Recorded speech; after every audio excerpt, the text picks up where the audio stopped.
Pittsburgh Steelers fans, welcome back to another episode of The Standard is the Standard. My name is Jeff Hartman, editor of BehindTheSteelCurtain.com. With me, as always, Lance Williams. How's it going, Lance? What's happening, everybody? I'm doing fantastic. Training camp is open, so it's time to rock, baby. It's time to rock. It's hard to believe. It feels like just the other day the season ended, and now we're right back in the swing of things. That's the way it works in the NFL. There is no off season. So here we go. Let's get right into it. Now, if depending on when you're listening to this show or watching it on YouTube, the Steelers had their first real day of training camp today. They reported Wednesday, which was yesterday. We're recording this Thursday night. They were without pads. They can't practice in pads until Saturday, I believe. But they were out on the field playing football. And there were some news and notes to mention. I'm going to talk about a couple of those. The first thing that was really talked about a lot was that Ben Roethlisberger is slimmer. And this is a little bit different than what we've seen in the past. Some people say that he's in the best shape of his life. Well, I guess he actually met with a nutritionist. He cut out carbohydrates and sugars at his diet. He worked out more than he normally did. And the one thing I keep on thinking to myself, and Lance knows I'm a fitness guy. I'm a former personal trainer, is it took him 15 freaking years to realize this. I mean, come on. But still, they said he looks good. He's trying to take weight off his knees. Again, I'm not sure why he didn't do this earlier in his career. But I guess that's a good sign, right, Lance? I mean, the fact that Roethlisberger's at least taking it serious now, better now than never. Well, getting in shape is never a bad thing. I mean, you being a former fitness trainer, I mean, you'll attest to that. So it's not a bad thing. You're getting older, taking care of your body, trying to get every nickel out of that last contract. If that motivates you to do it, then so be it. However, hopefully having less body fat will help you read coverages better in the red zone. And dare I say, he's more fit than Tom Brady when we saw that picture from a couple weeks ago. So he's not doing the TB12 method. TB12 got him Giselle. I'm not saying anything about Tom Brady. It works. It works. Okay, other news and notes, and that is actually football related, and not really a surprise to me, but Tyler Matakevich was with the ones as the inside linebacker position next to Vince Williams. The safety tandem was Sean Davis at free safety with Morgan Burnett at strong safety. And James Conner was the starting running back with Le'Veon Bell, obviously absent from training camp practices. Other than that, there really wasn't a lot of news today. Artie Burns did have a pick six of Ben Roethlisberger, poorly thrown ball, but hey, he caught the ball. That's more than Ike Taylor used to do. And those two, Antonio Brown and Artie Burns, have already started battling. I have to think that's only going to help, right, Lance? I mean, it can only make you better going against Antonio Brown. That's what you say, or it could discourage you because you're getting roasted every day. But what about does that sound like a tag team, like Red Williams, the inside linebackers, Williams in red, Williams and Matakevich throws him off the top rope with the suplex? Williams and Matakevich sounds like a law firm. Yes, it does. You know? Yes, it does. And I swear I'm going to need a law firm after saying something on one of these shows. That's my goal. Say something and get a law, have a legal team represent me or something. I'm just aiming for it. That's my goal this year. Yeah. So, but like I said today, Roethlisberger met with the media. So that was the big focus. He talked about everything from James Harrison's comments to Le'Veon Bell not being there, and it was all status quo stuff, folks. I mean, we'll have the interview on the website tomorrow morning, but there was nothing telling. There was no breaking news from this interview, and you didn't hear much about like rookies or anything like that. The offense did win the 7 shots, which is what Mike Tomlin does at the beginning of every practice. They put the ball, I believe, at the 10-yard line, and you get 7 tries. There's one play to score or to stop them. And the offense won 4-3. Landry Jones hit James Washington, who we're going to be talking about here in a second, with the touchdown. So there's your news and notes. Let's get right into things, Lance. The true or false game that we did last week was a big hit. A lot of people liked it, especially on the website where we did our little polls. And I didn't get to do that this week. We're going to do it for next week. So we're going to do it again. We're going to do true or false. There's going to be a statement. And then we are going to say whether that statement is true or false. I Okay. got it wrong. I kind of got it wrong last week, but I Lance, understand yeah, now. yes. I under It's okay. I'm a teacher too, so we have to understand that. So, Lance, you can't say a question and say it's true or it's a statement. So here we go. The first one is we just talked about Tyler Matakevich. The statement is John Bostic, free agent acquisition from the Indianapolis Colts, will beat out Tyler Matakevich for that inside linebacker position alongside Vince Williams. True or false? Go. I think it's going to be true. I think that Big Red has the advantage because he knows the defense. He's familiar with the scheme. He's familiar with Vince Williams. He's familiar with other players in the scheme and how they operate. Not the most athletically gifted guy.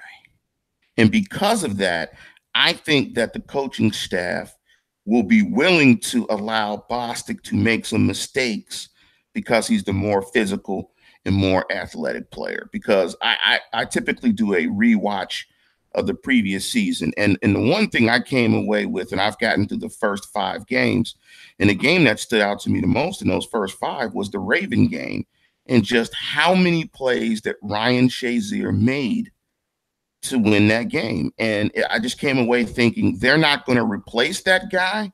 They're going to have to do it with multiple guys, and those guys are going to have to be physical and fast to be able to make those plays. And I think Bostic is just the more physically talented, more physically gifted player, and I think that will win out. So I think true, Bostic will start. I agree with you. True, John Bostic will start. And the only thing that Matakevich has on Bostic, and you said this, is that he knows the defense better. That's it.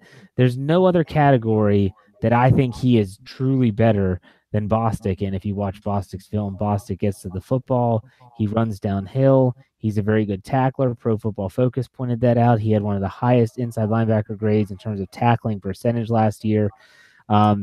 I think that he is the better fit. It's just going to take some time. And like you said, the coaching staff's going to have a little leeway there. And Matakevich would still be a good depth piece behind both Williams and Bostic. So I think that's the way they should go. Whether they will, we'll see. All right, moving on.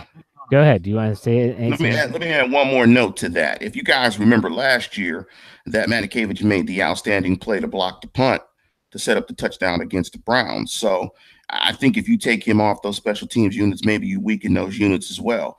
So you keep him there where I think he has a greater impact on the football team as a whole than you put him in a position where he may be a fish out of water per se as a starter, being forced to make plays in big time situations. So I think maybe you would weaken your team if you start him and take him off of specials.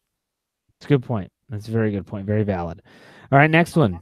James Washington, the rookie wide receiver out of Oklahoma State, will be the starting slot wide receiver in week 1. True or false? I'm going to say false. Okay. Now, am I correct? Correct me if I'm wrong. Eli Rogers did start on the PUP list.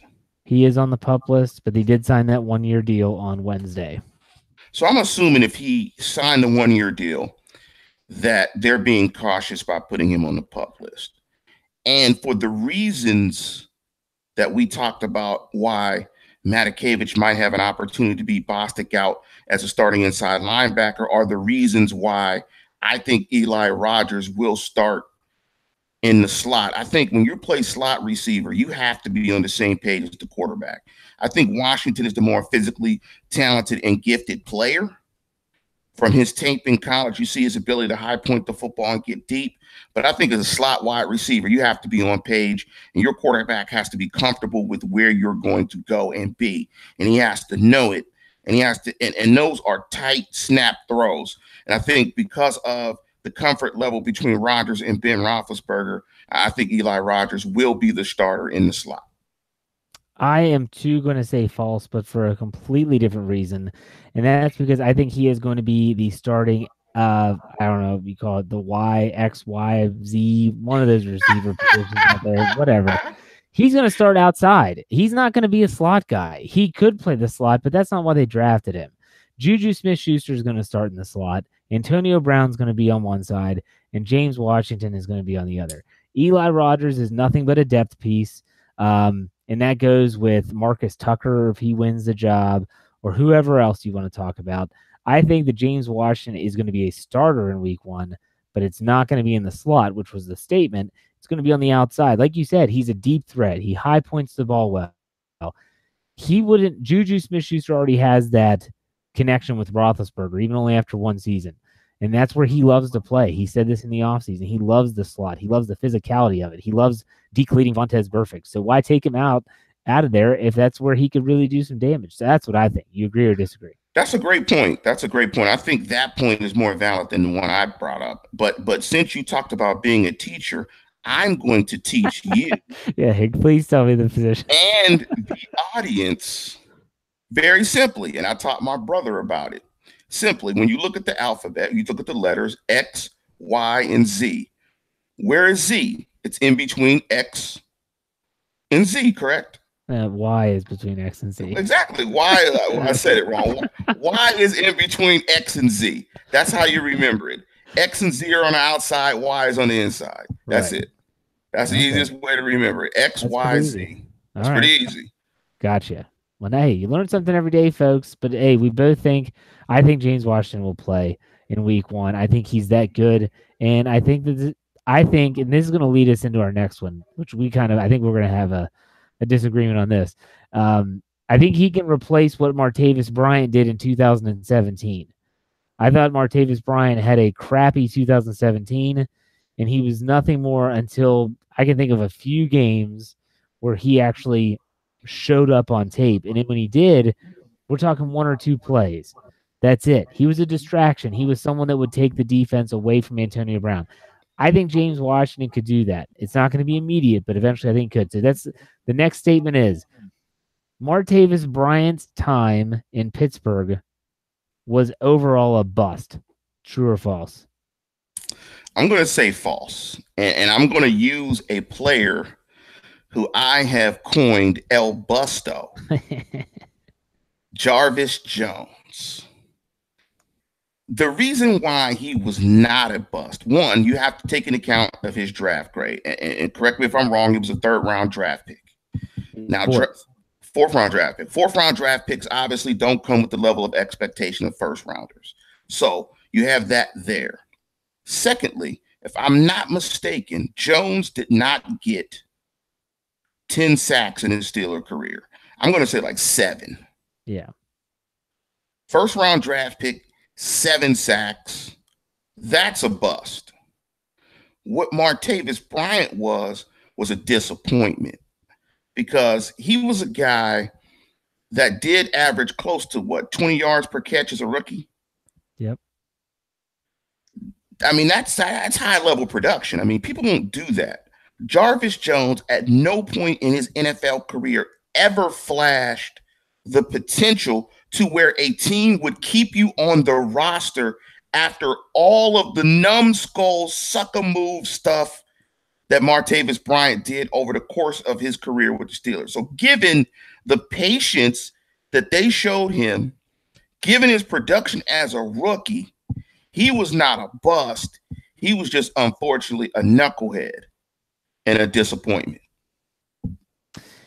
Yeah, you're exactly right. When you put it that way, and we're not comparing Jarvis Jones to Martavis Bryant for the listeners out there. We are just using El Busto as an example and then comparing Martavis Bryant to that example. And you're right. Disappointment, you hit the nail on the head. That's exactly what the word I had in my mind. Because if you think back to his rookie season, he wasn't even getting on the field until about week 6 or 7. It might have even been later than that. And that's when he exploded to that 19 yards per catch, and he had all those touchdowns. And then, you have the suspensions, and when he came back from the year-long suspension, I'm sorry, when I watched the tape from last year, and like I said, I mean, he had a good game in the playoffs against Jacksonville. I think about the touchdown he scored against Minnesota on the crossing route. There were just so many miscues, and he and Roethlisberger were on the same page. You have all that stuff with Instagram and the comment about Juju, and he was suspended for the Lions game prior to the bye. Really, really disappointing. I hope that he gets his act together because I think he is an extremely talented individual, but a disappointment, that's a good word. It's a good word to use there. So Martavis Bryant, there was rumors this offseason he was going to get suspended again. Hasn't been anything mention to him. I think he did report to Raiders camp, so we'll see how that pans out. Um, anything else to add on Martavis there, Lance, before we move on? Just the last thing on Jarvis Jones, and in talking about the question is, from my understanding, Jarvis Jones is not on a roster. And, Martavis Bryant, I mean, this is a guy that potentially one pop and you're gone for a year, and you're in, the wide receiver Gordon territory up in Cleveland, where, you're petitioning the commissioner to get back in the league, and they still traded him for, what was it? What was the trade? Fourth rounder? Third rounder? Third rounder. They actually got one higher than what they drafted him. So they got a third rounder. He gained in draft value on a guy that's had a ton of problems. That shows you that the NFL feels that his physical characteristics are still rare, and rare enough that if he turns the mental stuff around, that he could be a productive player in the league, of which Jarvis Jones never was. I mean, think about this. And I wrote this article shortly after the NFL draft, and I was ridiculed for it for a lot of reasons, and all those people that did that can shut up. But anyways, they traded Martavis Bryant, thank you, John Gruden, for a third-round draft pick. That third-round draft pick was then traded to get Mason Rudolph. So in my mind, you basically traded Martavis Bryant and could have possibly gotten your next franchise quarterback. I'm not saying he is. I'm just saying that you could. This was the first quarterback drafted in the Ben Roethlisberger era that people were saying he could be the next one. Yeah, I mean, you can't put a value on that. Yeah, you're right. Think about all those quarterbacks that were drafted, like Brian St. Pierre and Dennis Dixon, and you could even go to Joshua Dobbs and all these guys, Landry Jones. No one ever said this could be the next guy in Pittsburgh. This is the first time that this has happened. And so I look at that and think, man, think about that. If Martavis Bryant just flames out, figuratively and literally, and then Mason Rudolph comes to Pittsburgh via that draft pick, that's crazy. And that happens in the NFL. It does. Yeah, take two and pass. Pass the Dutchie. Okay. Speaking of Mason Rudolph, the next one's about him. The statement is Mason Rudolph will be the Steelers' primary backup quarterback in 2018. True or false? You made some good points last week about, if Ben suffered an injury, that it's time to play Mason Rudolph. It's time to play the rookie. I'm going to answer false. Unless he is extremely smart, extremely bright, because you gotta also take into account that the quarterback, he sent off 2 salvos across the bow weeks ago about how it wasn't his job to get the kid prepared. How quickly is he going to grasp the offense? I mean, Ben's a selfish guy. I'm just going to go on record in saying that. He's made enough statements for us to all know he's a selfish guy. And I don't know if he's going to be teaching the kid and getting the kid ready. So I think from that perspective, I just think the kid is not going to grasp enough of the offense to be the primary backup, because I think it's going to be his job to get Ben ready. And I just think Ben is not going to mentor and tutor the guy to be the next heir apparent. I think he's made that perfectly clear. And maybe he's gotten motivated by the kid because he's now skinny Ben. So that may be further evidence the fact that Ben feels it's competition mode. Look, I'm the guy here. I'm the alpha male. You sit in the back, put the dunce cap on, shut up, get me coffee. So I just don't think there's going to be an environment for the kid to pick it up quick enough and learn enough to be that number 2 guy. So I'm going to say false. It'll be Landry Jones, the guy you in Steeler Nation love to hate. Well, he sucks. But I'm going to say false as well. Okay, I'm going to say false as well. But there's going to be a caveat, and it's the same caveat I brought up last week, and that is it depends on what transpires that leads them to have to get a backup quarterback.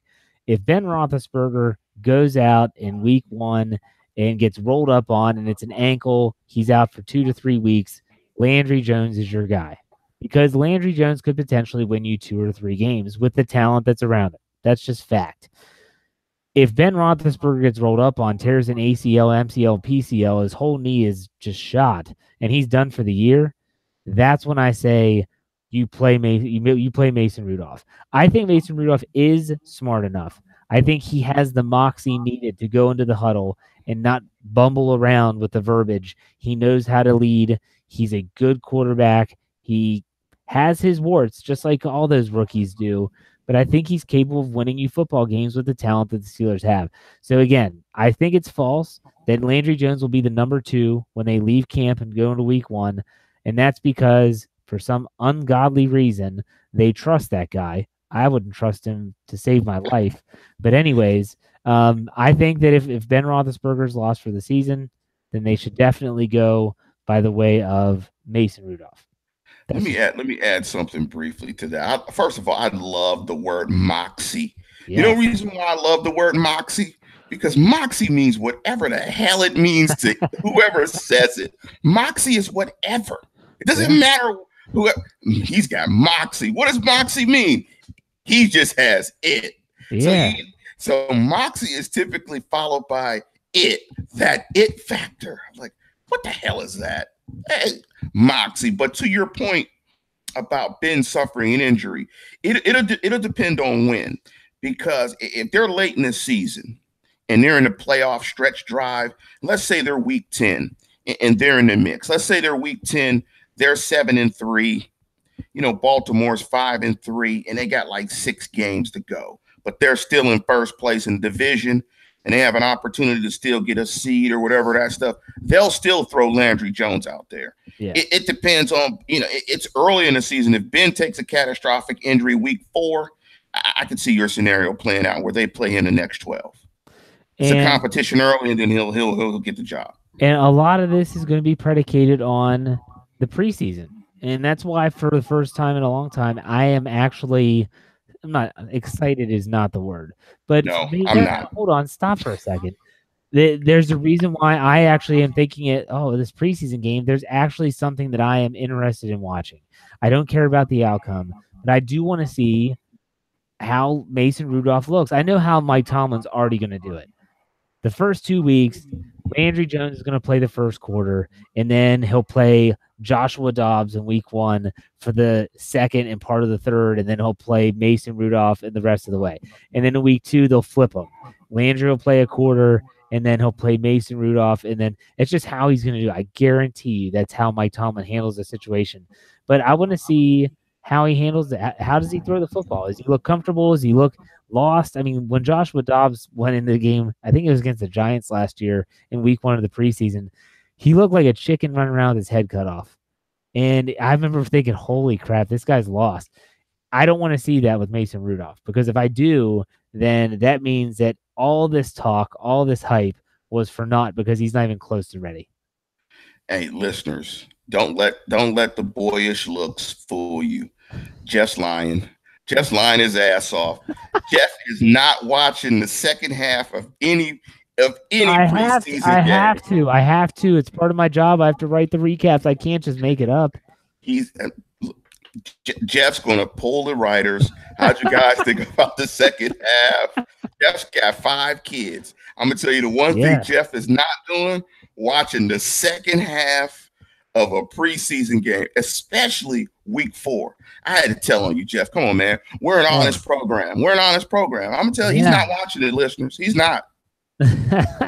We are an honest program. If that's a true or false statement, your statement is false. I do watch them because I have to watch them. If I didn't have to watch them, I wouldn't watch them. Anyways, I digress. I do have 5 kids, by the way, and they are crazy. But last one, true or false?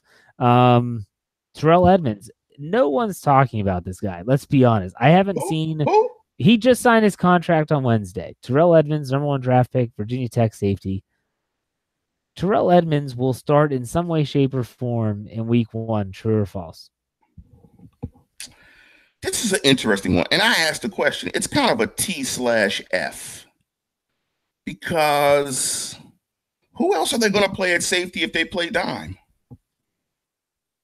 Well, listen, if they play dime and they're throwing an extra safety on the field, if Go So they ahead. play with two safeties. They play with two safeties in their dime and three corners.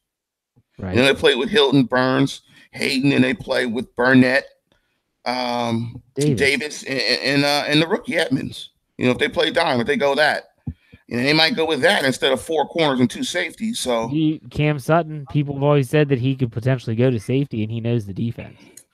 I don't think he'll be a starter. So false. He will not start. He will not start in base. But I think he's going to play. If what they're saying is true, that they're going to play, a significant amount of dime, I think he's going to get enough reps in dime where he can be a slash. You see my hand? Slash starter. Try to put there's the slash starter. Can you please not say that, because it reminds me of Cordell Stewart? Again, that just brings back bad memories. So don't say he's a sub package specialist. A sub package specialist. More than slash, because slash.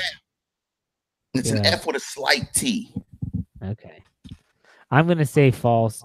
He is going to be a sub package specialist, and he's probably going to see anywhere from, I'll say on average, 10 snaps a game. What do you think about that?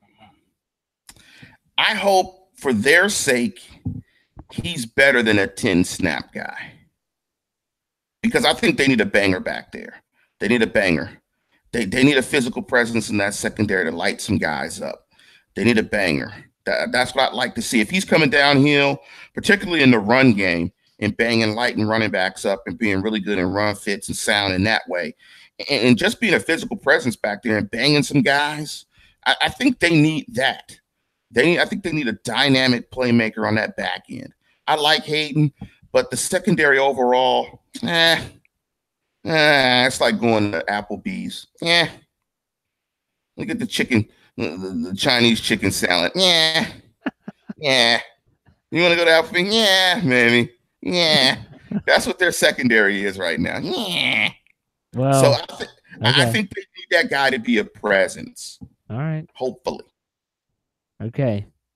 So, like I said, I don't know what he's even going to look like on the field. He could surprise the heck out of everyone and be really well prepared and look like he fits that mold that we're talking about. Or he could be another guy where you're thinking, man, this guy was a first-round draft pick. Like, are you serious? And we'll see. Time will tell. And as training camp rolls on, especially when they get the pads on, you'll really start to see some of that. Now, we're going to abandon the true or false here for a second. We'll probably pick that up again next week. I want to talk with Lance, especially about the players as they arrive to training camp on Wednesday. Because I've said openly, I think the first article that I ever wrote for BehindTheSteelCurtain.com, well before I was the editor, was about how I didn't like Brett Kiesel rolling into town on a tractor and James Harrison coming either in a smart car or a fire truck. Can't you just show up to work and show up to work? You don't have to have the fanfare all the time. And it seems like this year, other than two players, that's exactly what happened. All the media that were there said that it was very mundane compared to past years. But Antonio Brown dropped in a helicopter, and Vince Williams in his Stone Cold Steve Austin 316 vest and jean shorts and suit and heavyweight belt came rolling through. Lance, I want to know what your take is on those individuals. Well, first of all, after the ass whooping they took against the Jags, they better be low key. There's no stomping in the camp after that ass whooping. So there wasn't. That's what I'm saying. Everyone said that there was none of that other than those two players. So hopefully they came in humbled, but humility and Antonio Brown, AB, do not go hand in hand. But AB should take a lesson from Vince Williams. Vidi vidi vici. Less is more. And the Stone Cold was great. Typically I don't subscribe to the NFJ, the No Fun Jeff League. I don't subscribe to that typically. Have fun. I mean, you're getting hit in the head by guys running 4.2, hitting you with the size of, a smart car hitting you. Have some fun, But I like the Vince. I like the Vince. I thought Stone Cold was a terrible wrestler. I'm more of a woo Ric Flair fan. Space Mountain. I'm more of a Ricky Flair guy. Never was a Hogan guy. Hogan sucked too. But I thought he should have came in a Ric Flair. Come in a robe, put on a blonde wig, and strut in like Ric Flair. But I love the Vince Stone Cold over the top. Hopefully he can hit somebody, and he shouldn't have come in with the championship belt though, because I think that's in Jacksonville. I think Jacksonville swiped it off of him when Leonard Fournette was trucking him in that game. But as a theme and a costume, I'm down with Vince. I think he sold it. Antonio, the helicopter, I was. He should have just jumped out of a plane with a parachute. And maybe did that, and I would have been impressed with an AB and his autograph on the parachute. Yes. I would have loved that. That's next year. That's what he's doing next year. Then jump out of the airplane. Don't doubt it. Oh, I'm not surprised. You bring up wrestling and the wrestlers and stuff, and hey, I love Ric Flair. I grew up watching the Four Horsemen and all those guys, Arn Anderson from the WCW. But how can you hate on Hogan and the legends of wrestling? I mean, I love Stone Cold. Hey, I pictured you as a Rock, the Rock. I mean, you got that charisma. No. Ric Flair.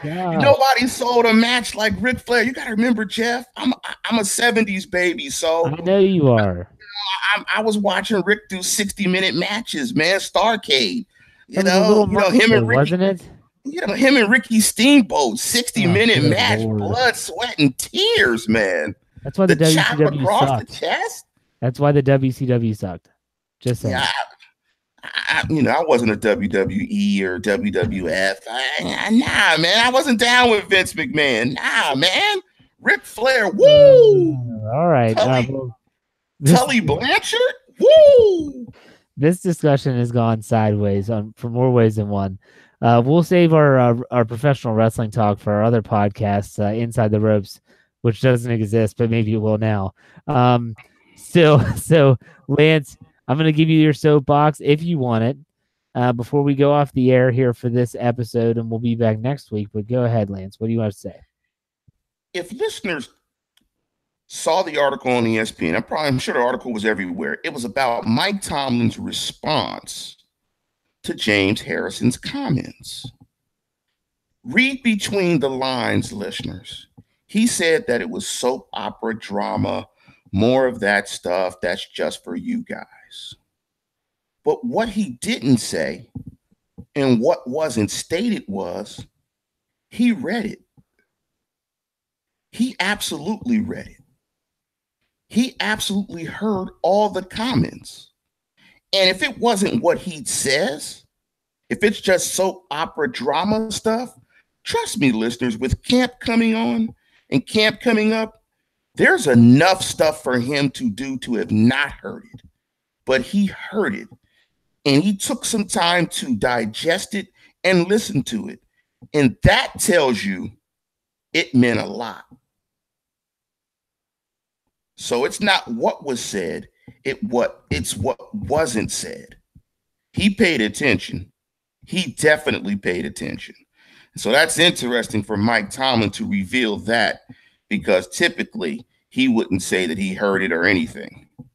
And he heard it, and I think because he heard it, it resonated. Aren't you reading into that a little too much? No, it's science. This is chess, not checkers. Oh my gosh. This is chess. This is chess. Okay. I'm going to go. I'll say that, hey, I thought he responded well. Very Tomlin fashion. He's going to nip it in the bud. Get it over. Yeah, he had to hear about it. I mean, he's a human being. And there wasn't a media outlet that wasn't talking about it. But I don't think it resonated with him. I don't think he's going to change the way he coaches.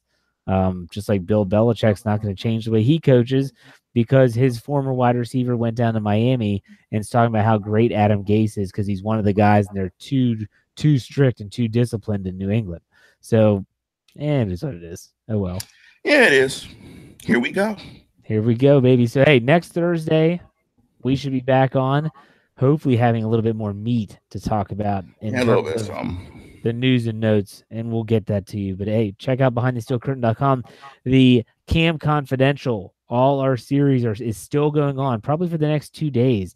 Already have 10 pieces. This isn't your news. This is your features, commentary. Already have 10 of those, and it's right there on the front page. Go check it out. Well worth your time.